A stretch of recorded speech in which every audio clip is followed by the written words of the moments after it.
जी dispenser जहाँ पे medicine provide करते हैं पेशेंट्स को। तो हमारी टीम की ओर से हम फिर एक बार पुनः दर्शन आश्रम की सभी मैनेजमेंट को, स्वामी जी को आभार व्यक्त करते हैं कि हमें एक अच्छा अवसर दिया आपके बीच में आकर कुछ थेरेपियों के बारे में बताने का, और इस अवसर के लिए हम बारंबार आपका आभारी रहेंगे। तो आज हमारा जो मेन विषय है प्राकृतिक चिकित्सा, प्रकृति से जुड़ी हुई चिकित्सा। तो हम सुबह से लेकर शाम तक प्रकृति से जुड़े होते हैं और जुड़ाव में ही हम कहीं न कहीं अपना स्वास्थ्य बना लेते हैं।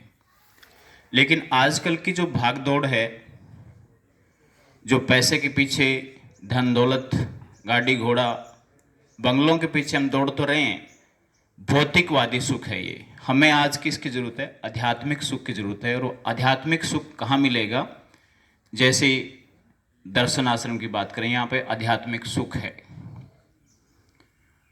और आध्यात्मिक सुख के साथ साथ और ऐसी चीज़ें हमें यहाँ से अपने आप ही मिल जाती हैं। प्रकृति, अब घर में हम व्हाट्सएप पे लगे रहते हैं, फेसबुक ट्विटर पे लगे रहते हैं, तो यहाँ पे आके थोड़ा सा रिलैक्स मिलता है, तो माइंड शांत होता है। और यहाँ पे आने से प्रकृति से अपने आप ही जुड़ गए। तो जैसे मैंने कहा कि हम यहाँ पे ग्राउंड में बैठे हैं, तो शायद हमने वर्षों हो गए होंगे एसी गाड़ी, एसी रूम, पूरा दिन हम ऑफिसों में रहते हैं, तो ज़मीन पे पाँव भी नहीं रखते हैं। सॉक्स भी शायद हमने उतारना छोड़ दी है कि जल्दबाजी का टाइम है, भाग दौड़ है, तो सॉक्स भी पहने पहने सो जाते हैं, लेकिन उसके साइड इफेक्ट होते हैं। तो प्राकृतिक चिकित्सा का जो ये प्रोग्राम है, इसमें जितने भी हमारी ट्रेडिशनल ऋषि मुनियों के द्वारा तैयार की हुई थेरेपियाँ हैं, उसके माध्यम से हम अपने शरीर को, इस ढांचे को स्वस्थ करते हैं। प्राकृतिक चिकित्सा नॉर्मली 5000 वर्ष पूर्व का इतिहास बताते हैं, लेकिन मेरा मानना है कि जब से सृष्टि है तब से ये चिकित्सा है, लेकिन किताब रूप में, शास्त्र रूप में हमारे पास जो आई है वो 5000 वर्ष पूर्व आई है। और आज अगर हम एक नॉर्मली बात करते हैं भारतवर्ष के प्राकृतिक चिकित्सा के जनक कौन है, किसे कहा जाता है, तो बापू गांधी का नाम आता है कि उन्होंने ये चीज़ों को अपनाया था। और आज प्राकृतिक चिकित्सा हमारे सामने, स्वामी जी ने भी कहा है कि ये चिकित्साएं कहाँ विलुप्त हो गई, इसको कोई जगाने वाला नहीं था। तो आज अगर आयुष विभाग, सरकारी विभाग ऐसा कार्य करे तो ये बहुत गर्व की बात है कि हम जाग रहे हैं। भौतिकवादी की जो हम बातें करते हैं, दिन भर हम अनाप शनाप खाते रहते हैं, तो उसकी वजह से जो हमारा शरीर है, इंटरनल सिस्टम है, वो डैमेज हो जाता है। उसको वापस स्वस्थ करने के लिए हमें प्रकृति से जुड़ना पड़ता है, और प्रकृति में वो सारी ताकतें हैं जो हमें ठीक कर सकती है। अब बात करते हैं कि हमारा खान पान, रहन सहन कैसा हो। हर जगह व्यवस्थित होना चाहिए। अगर योग की बात करें, योग दर्शन महर्षि पतंजलि का जो अष्टांग योग है, उसमें पहला ही सूत्र है अथ योग अनुशासनम। अब से अनुशासन प्रारंभ होता है।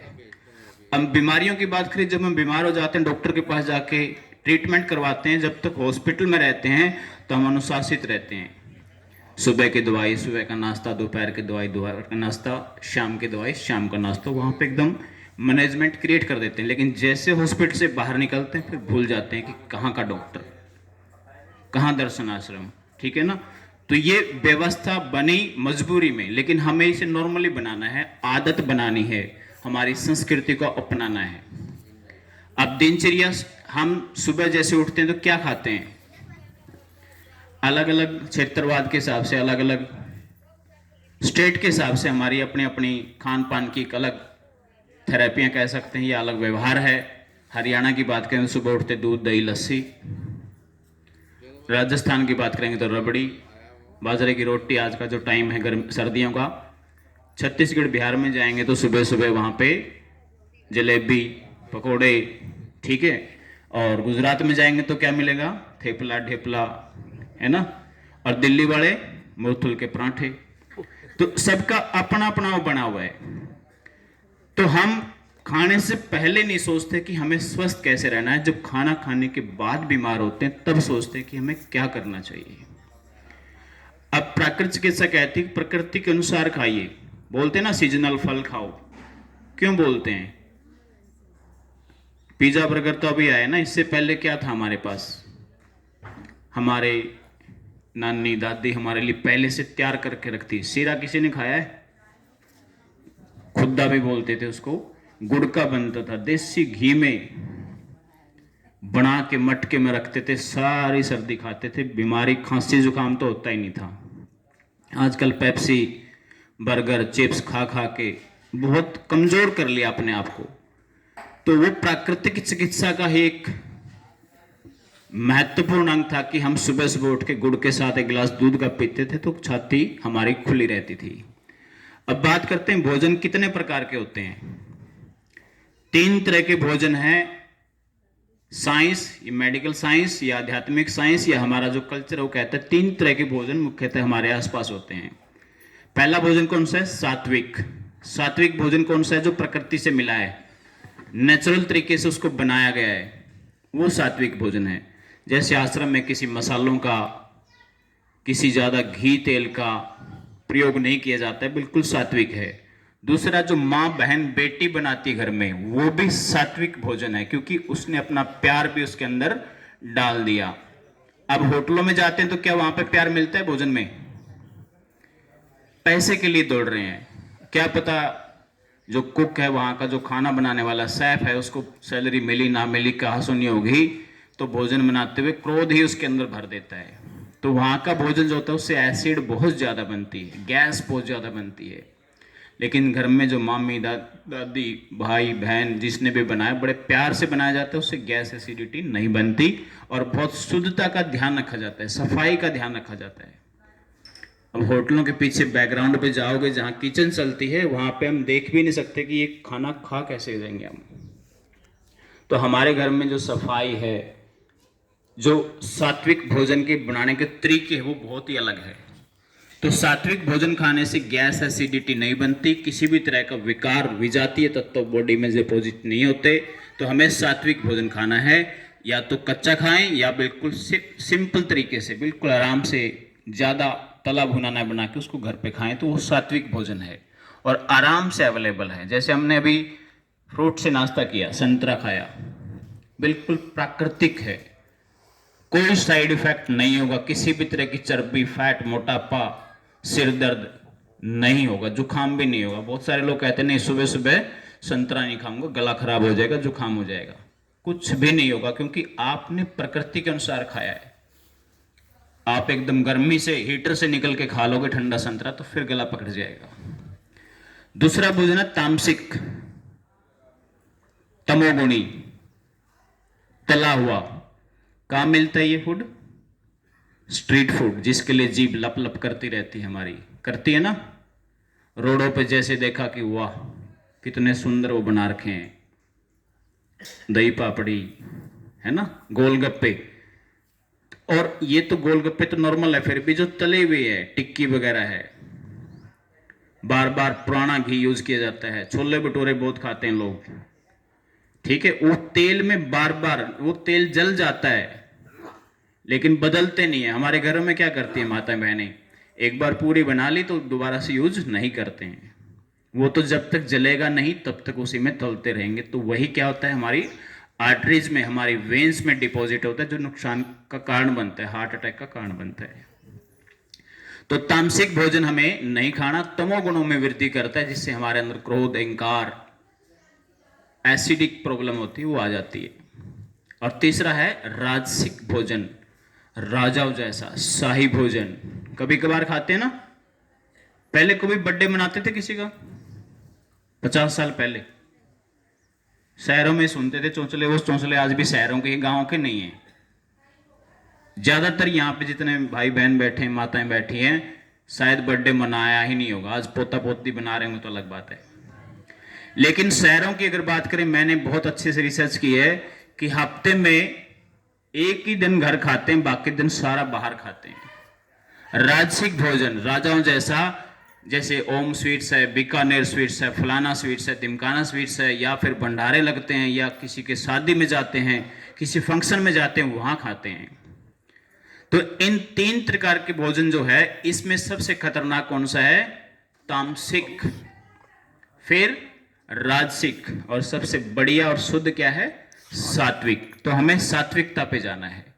या तो कच्चे फल फ्रूट खाओ या कम तला भुना हुआ भोजन घर पे बना के शुद्धता के साथ वो खाओ, और उसमें माँ बहन बेटी का प्यार भी होना चाहिए। जब माँ प्यार से भोजन बनाती है तो उसका बेटा स्वस्थ होगा ही होगा, बेटा बेटी। ये नहीं होगा कि वो कमजोर हो जाए। कोई भी माता ऐसे बनाती है कि ये खाए और मेरा बेटा कमजोर हो जाए, नहीं, वो कई तरह के भाव डालती है, मेरा बच्चा शरीर से भी मन से भी बहुत स्वस्थ बने। ठीक है। अब मेडिकल साइंस कहती है कि हमारी बॉडी में जो भोजन जाता है उससे जो केमिकल रिएक्शन होते हैं वो भी दो तरह के होते हैं, और उसकी जो क्वांटिटी है भोजन की वो दो तरह से नापी गई है, अल्कलाइन फूड और एसिडिक फूड। अल्कलाइन फूड है हमारा सात्विक भोजन, जिसमें फाइबर वगैरह होते हैं, कच्चे फल फ्रूट हम खाते हैं, वो अल्कलाइन फूड है, अर्थात लिक्विड भोजन, जिसमें पानी की तरल पदार्थों की अधिकता हो, वो 70% हमें चाहिए।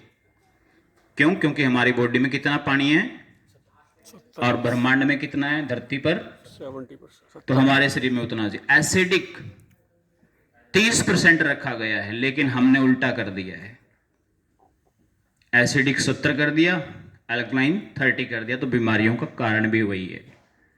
ठीक है ना, रूखा सूखा खाते रहते हैं, बाहर का खाते रहते हैं, तामसिक भोजन की जो बात करते हैं, तो इन चीजों से हमने एसिडिक भोजन बढ़ा दिया, उसको कम करना है, अल्कलाइन भोजन को बढ़ाना है।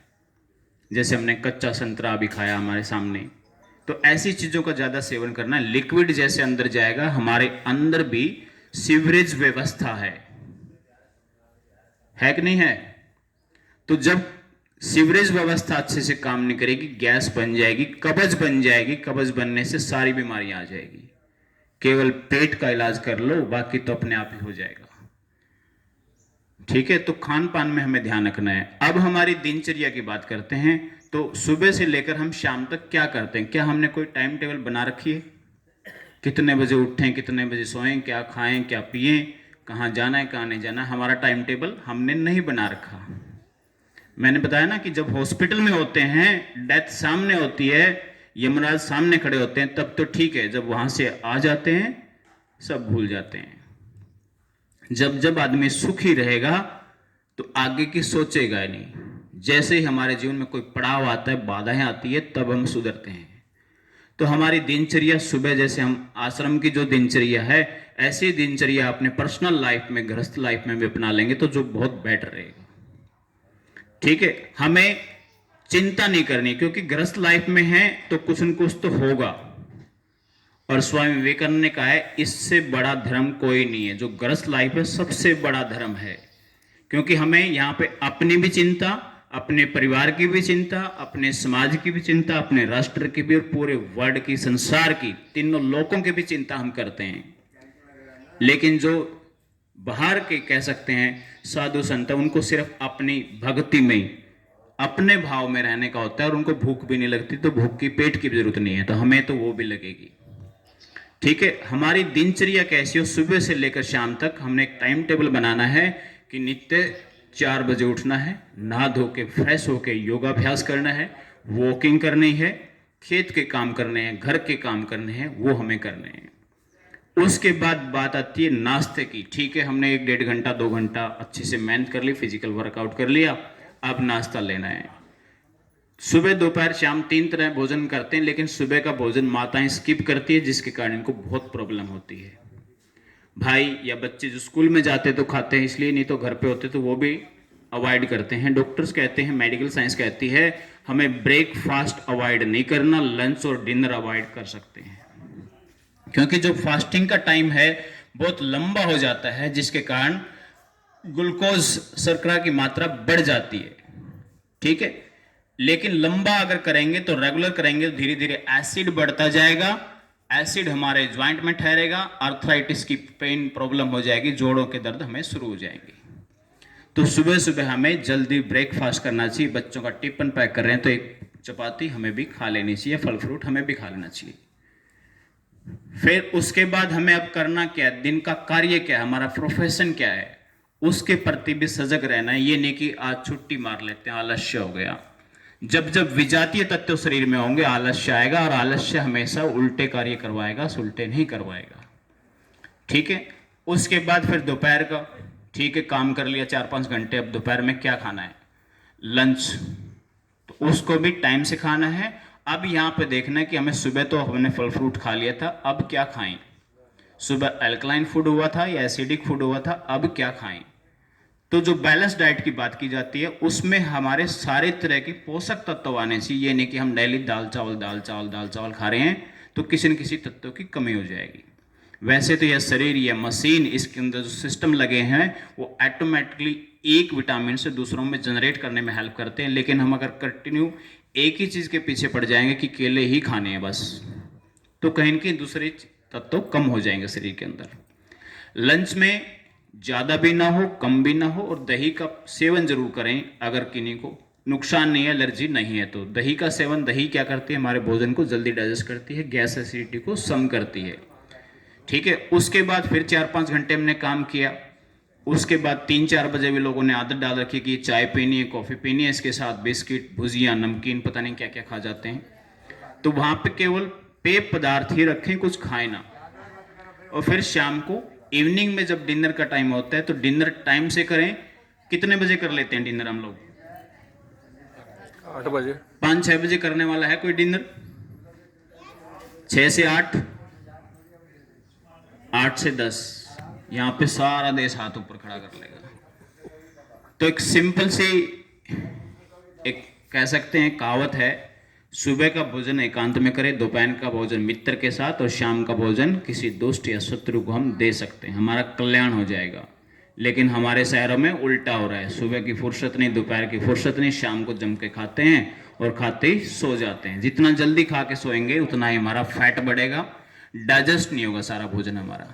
ठीक है, तो हमने आज यहाँ पे जो चीज़ें थोड़ी बहुत ही सीखी है उनको रेगुलर जीवन में अपनाना है कि सुबह उठ के हमें प्राणायाम करना है, उसके बाद हमें खान पान पे ध्यान रखना है, उसके बाद प्रकृति से जुड़ना है, पेड़ पौधों से जुड़ना है, जीव जंतुओं से जुड़ना है, तब हमारा कल्याण होगा। और आश्रमों के साथ जरूर जुड़ें जहाँ पे हमें सेवा करने का मौका मिले। ठीक है, thank you very much all of you.